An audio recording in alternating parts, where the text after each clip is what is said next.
way, here's the state director of OTAC, who probably in that situation was not an employee of the state agency. Most state directors are either assistant superintendent level in the State Department of Education, or they're vice chancellor level in the higher education system. And so the luxury we have here at both the local level and the state level is that we have a superintendent or a director that wakes up every morning thinking about nothing but vocational education. And we have school boards at both the state level and the local level that do exactly the same thing. And most importantly, every nickel that comes in is to go to vocational education. It can't be diverted out to away from. And there were still some remnants of this going on when I came along at the state level. But if you've got a pretty good pile of money for vocational programs, it's pretty easy to divert some of that over here, particularly when budget cuts come to other entities. Tell them about Arkansas. Tell them about Arkansas, about how they had a system like ours, and when they switched over, and I think that's so telling of what could happen to Oklahoma. Sure. Well, there was a young pup in Arkansas named Barry Ballard, and Barry grew up in Claremore, and was back in the days when I guess I was teaching, and maybe a little bit when I was in administration. He worked for Dr. Tuttle at the state agency, and he was the state supervisor of technical education. And back in those days, this would have been in the 70s, back in those days, about $1.2 million, $1.4 million of federal money was doled out to technical programs in colleges. And so, Oklahoma City Community College would get some, the Claremore Junior College would get some, et cetera. And Barry supervised that. And I can also tell the J.D. Perkins story of when he gave those funds back. But Barry then went on to become state director of OCAD in Arkansas, and hired Dr. Tuttle as a consultant to come over and help create an Arkansas system that would be similar to the setup in Oklahoma, and not just draw it out, but help politically, help with the legislators and the governor to cause that to happen. And they set up a pretty darn good system. It wasn't quite as comprehensive and cohesive as the Oklahoma system, but it's pretty darn good. In the 90s, would you think, in the 90s then, early 90s I guess, somebody decided, and listen to this because it happens every few years in Oklahoma, somebody decided, why do we have two separate systems here? Why don't we just have one system? And so they merged the community college and the VOTEC system in Arkansas into one system, one board, one chancellor, I think they call him, or director, whatever. And big celebrations that we got this consolidation done. And what's the name of the town where that amusement park used to be? Dog Patch? Yeah. Dog Patch was the amusement park in Harrison. In Harrison, Arkansas, they had a really good vocational school and a really good junior college. And so all of a sudden, we have just one board over both of those and one head over both of those. And government efficiency was achieved. Well, the next year, there was a little glitch in the state appropriations, and so there was less state appropriations. I'll make these figures up. And so the head of the place and probably the finance person said, we can close one vocational program over at this VOTEC school site and have enough money to fund 3 teachers, academic teachers over in this side. Yeah, that's a good idea. And so the next year, same deal. Well, we can close this vocational program over here, and we'll have enough money to do this over here. And before long, there wasn't much voc ed left in Harrison, Arkansas. So as we hear that here in Oklahoma, tell the Harrison, Arkansas story all you want to, because well, I'll tell this story quickly. When I was leaving the State Department in 1999, one of the job offers I was kind of working on was to be the first chancellor of the post-secondary education system in the state of Kentucky. And they had just passed Senate Bill 1 under Governor Paul Patton that effectively did that. It merged the post-secondary programs in the tech system with the community college system. So I was going out for my third interview, and Barbara says, well, why is this a good idea in Kentucky and not such a good idea here? And I said, well, it'd be a good idea here if they'd name me head of it. But if you don't have somebody that has a good, strong vocational philosophy as head of it, we're going to come in second. The vocab side is going to come in second. So. And really, Kentucky's kind of blown up now. They blew up quickly. The whole thing messed up in Kentucky, so. And a lot of the states that I work with in the association business, that's what they ask us a lot of times, Michelle, is why is Oklahoma different? Why do we have large numbers of people in your professional association? Why do you have 500,000 people being trained? And my answer always is a separate board, the separate board of career and technical education, enabling the concentration of that group of people and the state director of career tech to keep this system strong. The other thing is the funding that was set up for our technical centers and the funding support of our comprehensive programs. Nobody really has anything exactly like it, where we get the millages voted by the local districts. We have a local board. Each one of these school districts is really tailor-made to the communities. You know, how Ohio has a similar system and not exactly the same. You can look at other places like Georgia and South Carolina, not exactly the same. So really Oklahoma and its leaders and the people that came before a lot of us and some of the people here today really got it right, and they got it right through the leadership. And the other thing about us, I think, is that we stick together for the most part. It is difficult to keep us together because we do have strong personalities, we have strong divisions of disciplines, and it is a real challenge for the state director. I know Roy experienced this when he did this. I experienced it being in the head of our association.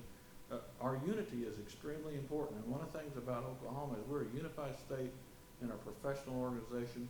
That has made us better than anybody because we have more people involved in the national politics of career and technical education. We have more clout in the state of Oklahoma.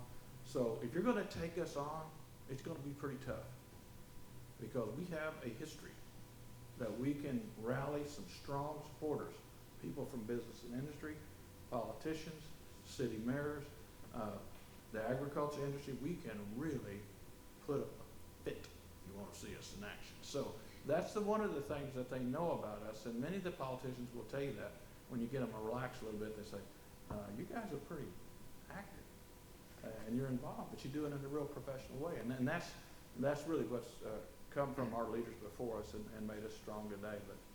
But the funding and the separate boards is just powerful.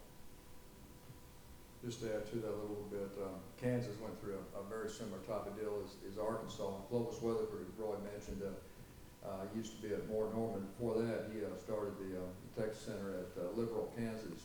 And then later on, after he spent some time, actually, he's the very first superintendent, Francis Tuttle, and then eventually at Tri-County, so he's been all over. But he went back to Kansas to finish his career out, and I remember he made a presentation at the superintendent's summer meeting they always have in June, and he said that it ain't the same Kansas when I was there. It's completely changed, and it's not good.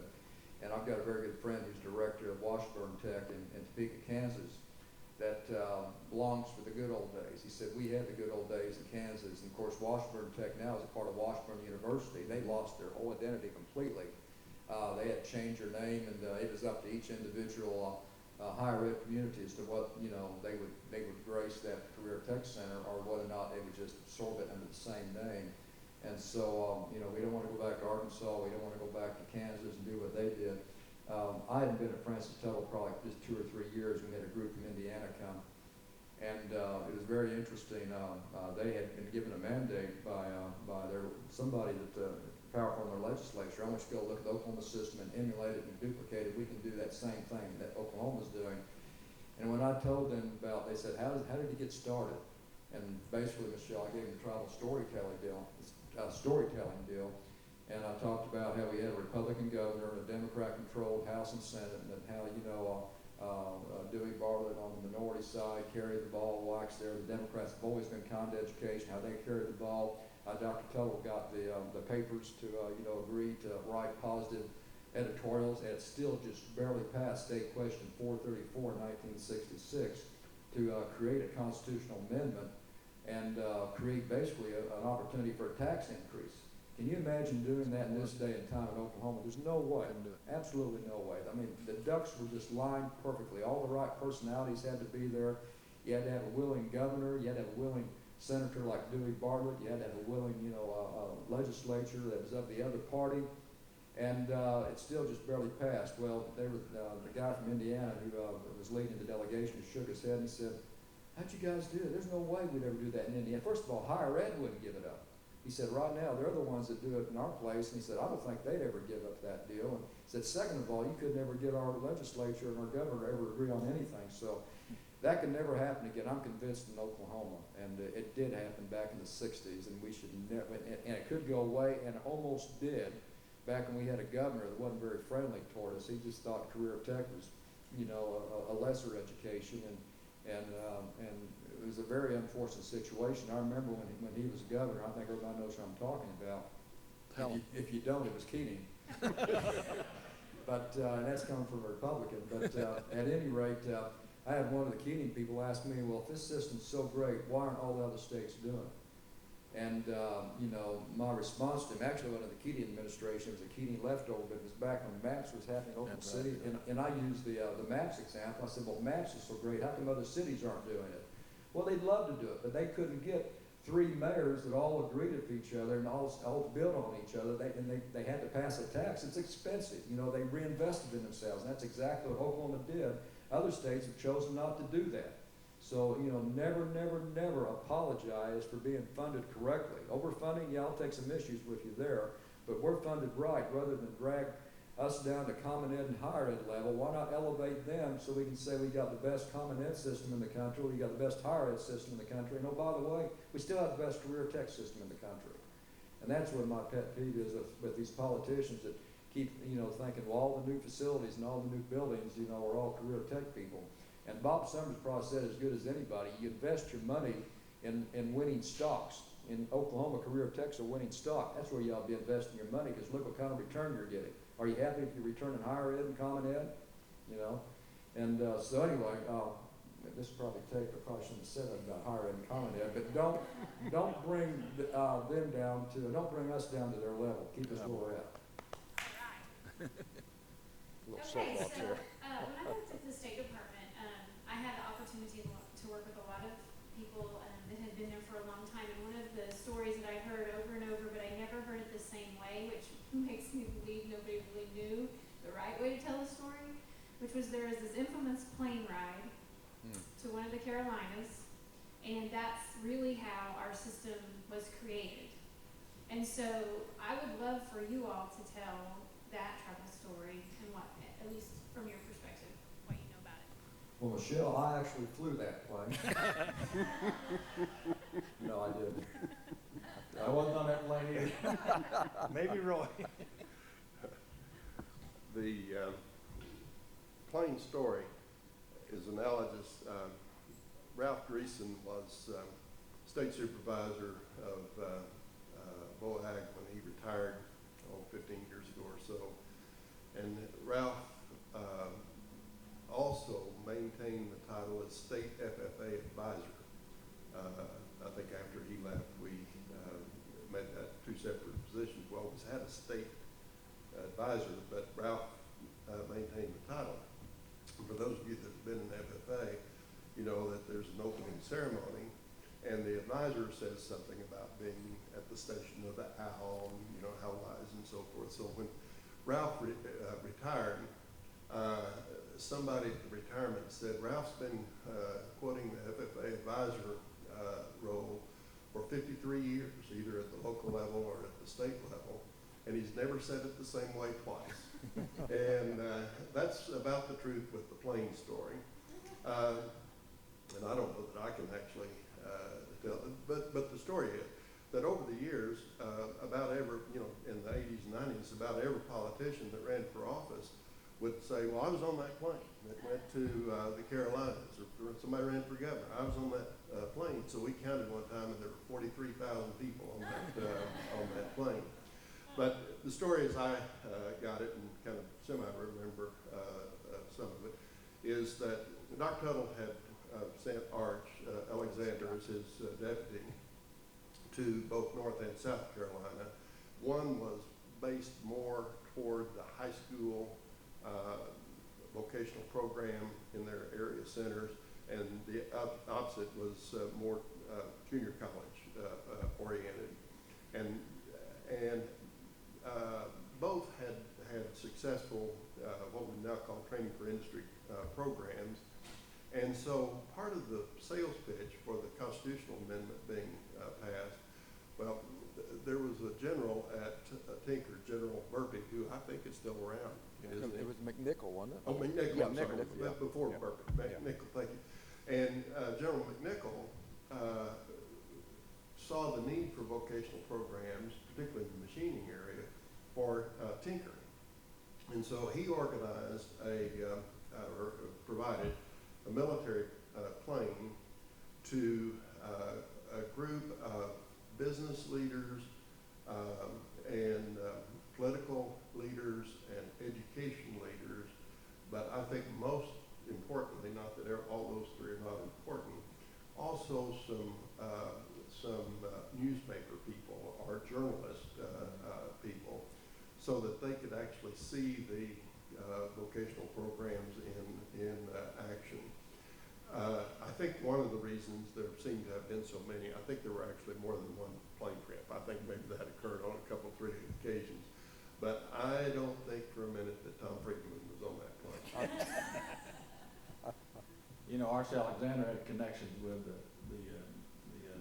military, so that was one of the connections I remember from stories told to us as to how the general and Tinker got involved, and it was obviously going to help the military bases we had in the state and keep up with the needs for training for industry. So George Nye has got a lot of mileage out of that plane trip, boy. It's been something he always talks about. Yeah, and I think he was actually on the plane. Yeah. So,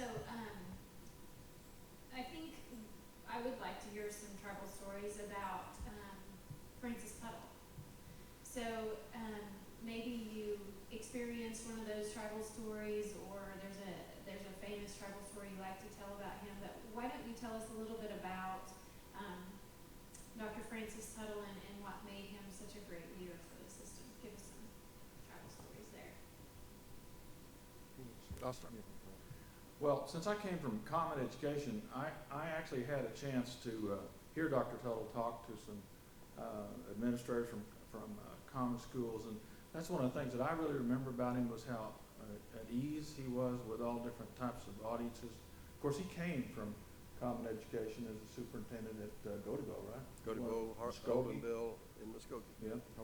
So I mean, as a school administrator myself, Joe, that when I see these people that have been where I've been, you naturally have a connection with him. So I remember hearing him speak and just saying, man, this guy is really genius, and he really has thought things through. The first time I got to talk to him, it was unbelievable. It's like Tom was telling a story earlier, and you think, ooh, this is Francis Tuttle. This is the guy. And but he made you feel so comfortable, and he listened to every word you said. He looked you right in the eye. It was remarkable, the skills he had. I always think, as Tom's making his presentation, I kept thinking about leaders that have been really impressive to me in my life are the really great listeners, and he was one of those really great listeners. Same with Arch Alexander. So Francis Tuttle also was impressive to me in that he knew how to handle our superintendents of our technology centers, which is an art in itself. I've been involved with them most of my career tech. We're a lot nicer now than we Yeah, were when you yeah. And they are. I was telling Roy, had asked me when I came in earlier, he says, well, how things going? I said, well, things are pretty good, but I've been sick for a few weeks, and while I was gone, the superintendent just kind of got out of control. You have to, and Roy said, you just have to attend them. I said, yeah, something like that. But what I was really impressed with Dr. Tuttle was how he let the superintendents discuss problems, lay them all out there, look at all the sides of it, and then he would pull them back together. And Arch Alexander had those skills, Larry Hansen did too. They had the ability to pull the group together and come out in one voice, and that was extremely important, I thought. Well, one of the fun moments was I was associate state director, which meant I went everywhere Dr. Tuttle went for a year and a half. And I also, by the way, had a full-time job at the agency that I did at nights and on Saturdays and Sundays. But it gave me an opportunity to really see him in action in all kinds of settings. One day we were at the Capitol, and he and I walked into a state senator's office, and Dr. Tuttle, the secretary, was typing. You can't tell what year this was. She was not on a computer. She was typing. And so when we walked in, she kept typing, and sort of looked up, but kept typing, and said, "Can I help you?" And Dr. Tuttle said, "Yes, we're here to see Senator so-and-so." And she kept typing, and she said, "He's busy right now. Can I tell him who's calling on him?" And Dr. Tuttle, she's still typing away. And Dr. Tuttle said, "Yes, this is Roy Peters, and I'm Francis Tuttle." And she stopped typing, and she looked up, and she said, "Francis Tuttle? I go to night school at Francis Tuttle." And Dr. Tuttle said, "Yes, my mother named me after that school."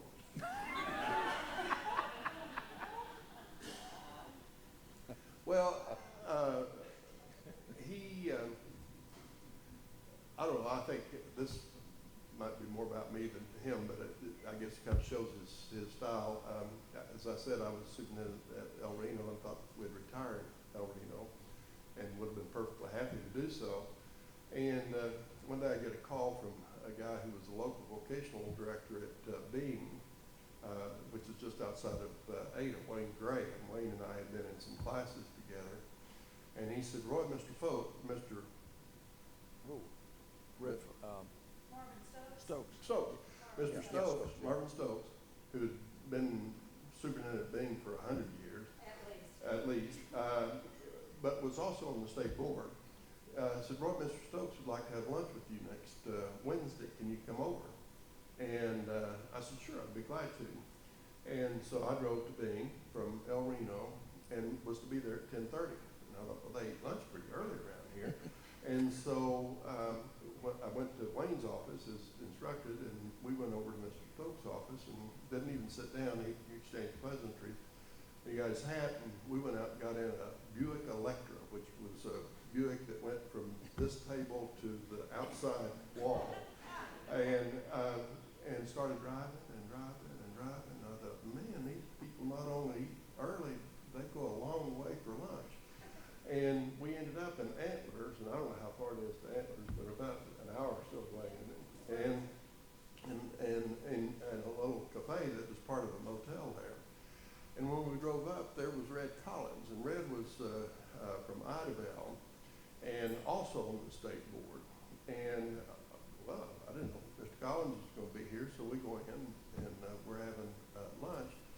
And during the course of the lunch, Mr. Stokes said, "Roy, Dr. Tuttle's going to retire, and we want you to be state director."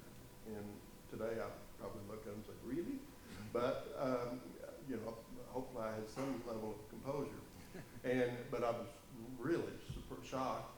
So I don't think I said all that much driving back to Bing, but as soon as I got loose from Mr. Stokes, I found the pay station, payphone, you all know what those are, in a service station. Called the State Department. Luckily, I asked for Dr. Tuttle. Luckily, he was in. This is Francis Tuttle.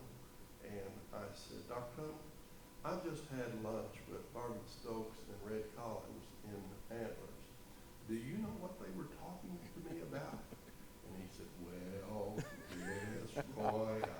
and they talk to you, and he's just his manner, you know, everything was laid out in the transition, and when he left office, it was, I think, a pretty smooth transition. Yeah. Just kind of add on to that story, the first hire I made at the State Department was two guys, Tom Friedman and Tom was already at the agency, but we named him Assistant State Director. I think actually on the first day I was on the job, and Leo Presley was named Assistant State Director for Business and Industry Services. And how old were you then? Early 30s. Early Yeah, 30s. And Leo was the same age range. Yeah. And we'd never had a assistant state director level position for business and industry services. And you know, our intent was, let's really get with that element of our program. And the old superintendents just went ballistic. I mean, I got letters, nasty letters, and nasty phone calls. What do you mean putting those two young pups in there? That's such an important position. They don't know anything about anything, blah, blah, blah, blah, blah, you know. And so my record speaks for itself. They did right well. And just to add to that, for those of you who are employed on the biz side, biz wouldn't be where it is today without Roy Peters, because that really envisioned, I think, the Dewey Bartlett vision of what career tech ought to be. A job creating and job training force, and before then we didn't have an assistant state director for business and industry training, and that's what all Leo did. And so that created a unity among the tech centers that made biz an equal part of what we did in the whole tech center concept. Mine's kind of embarrassing. I really hesitate to even bring this up because it's really a reflection on my poor judgment. Before I was a young assistant state director for Roy, I was an even younger assistant state supervisor for marketing ed at the state agency. I had just come right out of Putnam City West High School, and we were fortunate enough to be named DECA Chapter of the Year a couple of years in a row, and so everybody thought, you know, he'd be a perfect choice for, and also that made you a state DECA advisor, which I loved that job because that was a real fun part of the deal. Well, my boss was a state supervisor, and he was a micromanager, very difficult to work for, and and he drove all the teachers just really well, you know, if you work for micromanagers, nuts, you know, and Roy worked as a teacher under this individual. Bruce Gray lasted 1 year under this guy, and I took Bruce's place as state DEC advisor. So anyway, we used to have midwinter conferences back then in January, and Frank Nelson was another, same age as I was. Some of you may know Frank. He's a professor at UCO now. And he was the curriculum specialist for marketing ed, cooperative education. And so one day at Midwinter Conference, all the DE teachers, distributive education, what we called them back then, said, hey, there's going to be a big party. It's a going away party for the, I won't mention his name, but anyway, it's going to be a going away party for the state supervisor of distributive education. He said, oh, really? You know something? No, like, well, he's not going. We're just going to have a party. And just hope he goes. And we're going to bake a cake and everything, and y'all come along. Well, just a year ago, I was one of them. So I was still having that separation problem, you know, being a peer, and all of a sudden, you know, I'm kind of their boss. And so, yeah, I'll go to that. And they invited Frank, and we both went there, and they had, of course, the individual they were celebrating wasn't invited.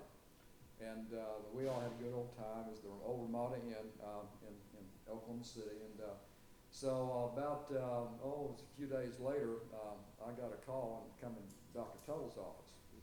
And I thought, I'm getting a promotion. I'm doing a pretty good job here. This is a pretty neat deal. And so I get there in the office, and Evelyn Wilson is in there, and she said, yeah, Dr. Tuttle is very anxious to meet you. And then later, Frank Nelson comes in. I'm thinking, well, I know I'm here. Why is he here? And so I was having a hard time figuring this whole deal out. And then later, Dr. Tuttle opens up the door. He says, you boys want to come in my office? Then I started getting a little worried. So Frank and I come in, and Archie Alexander is there. Like, you know, Dr. Tuttle needs a witness, I guess. I'm not sure. And so things got a little tense, and he said, boys, I understand you went to a party at Midwinter Conference a couple days ago. And Frank looked at me, and I looked at him, and he said, well, you talking about the one at the Midwinter Conference? He said, yeah, that's the one. He said, I understand you were celebrating a going away party for somebody who wasn't going away. And he said, well, I was invited to it, I was just, didn't know what to say. And then he looks at Frank, and this is a classic line, he said, Frank, I understand you even baked the cake. And Frank, no, I didn't. Frank didn't really. And then he kind of goes, and, we all, we just said, yeah, we were there. And he said, well, don't you guys kind of work for him?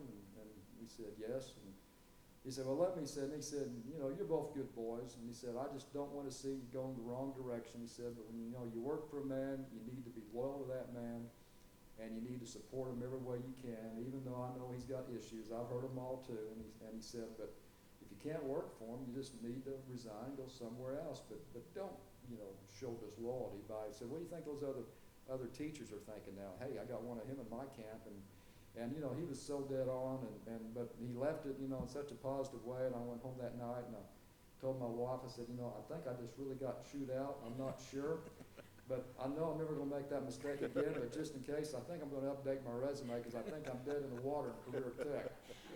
Well, I did learn a valuable lesson, but what I learned more than anything is that, don't give up on people because they messed up and made one big mistake. That, if you see potential in somebody, don't, give an opportunity to right the ship, because I have a letter from Dr. Tuttle that I still keep, that whenever the bad days happen sometimes, I still read that letter. And when I went to Great Plains, Bruce had been trying to get me to go to Great Plains for about a year, and I said, no. He said, I think that I'm going to hold on here.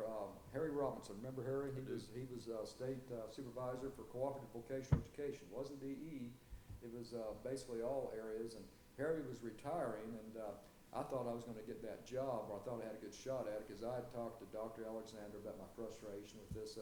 I didn't talk to Dr. Tuttle about it, because I wasn't sure how he thought about me, even though he said, Frank and I were good boys. But so anyway, I applied for that job, and I told Bruce, I said, well, they're going to make this announcement next month, Bruce, and if I don't get that job, I'll come to Great Plains. Because to be honest, I was having a hard time convincing my wife to move to Lawton, Oklahoma. So anyway, I didn't get that job, and I was really frustrated. So I called Bruce the next day and said, hey, if that job's still open, I'm coming to Lawton, which turned out to be a great decision for me. I'd probably still be at the State Department, probably in that position. But at any rate, the reason that was such a good deal was because right after I left, they removed this person that I had gone to the party for, that I gotten kind of chewed out. I won't say chewed out, because it was it was just an instructional lesson, I guess.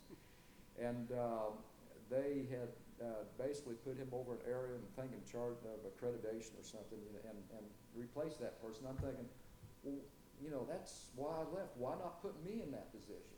And so I wrote Dr. Tuttle a pretty nasty letter. I mean, it showed I still hadn't learned my lesson yet, because it could have been a career-burning letter. And I said, I'm here in Lawton, Oklahoma, and while this is I'm working for a very dear friend, and while this is a very good opportunity for me, did you not think I was doing the kind of job that, I could do to that job? Because that's the very thing that would have kept me in Stillwater. Stillwater is my hometown. Both sets of grandparents lived there, and it was just very tough for me to make that decision. Well, I got a letter back the very next day, hand-signed by Francis Tuttle, the only letter I ever got from Francis Tuttle, and he wrote me, and he said, I knew we had problems or concerns, he said, but I felt like I had to be loyal to this individual. And he said, when you left and we couldn't get anybody to apply for the job, I realized we had a real problem. He said, I want you to know how badly I feel. And he's basically, when I mentioned the leadership piece, apologize, he was basically apologizing to me, and I'm thinking, golly, I can't believe, I felt bad reading that letter. He said, but notwithstanding, I never heard that word before in my life, but notwithstanding, he said, you're going to never regret the day you left here and went to Great Plains to go into Aerial Tech School, because that training will serve you well, and you'll come back here in Stillwater at a better job if you want it. That happened 3 years later. That's when I went to work, and then Roy came on board. I became assistant state director. But I knew then that that party that I had attended for a person that wasn't going away. He didn't hold that grudge. That, you know, he was true to his word, and I was a good boy, you know, in terms of, but I just made a bad decision, but he didn't hold it against me like, well, write him off. And we have that happen all the time, you know, at Francis Tuttle, not all the time, because we do a good job hiring, but every once in a while we'll have that happen. And I'm thinking, golly, they're not as sharp as I thought they were. And then I'm thinking, well, now wait a second, that could have been me at age 24, 25, wherever old I was, you know. And so that's the story that I remember the most, that he didn't give up on me, and I guess that's why I hold him in such very high regard.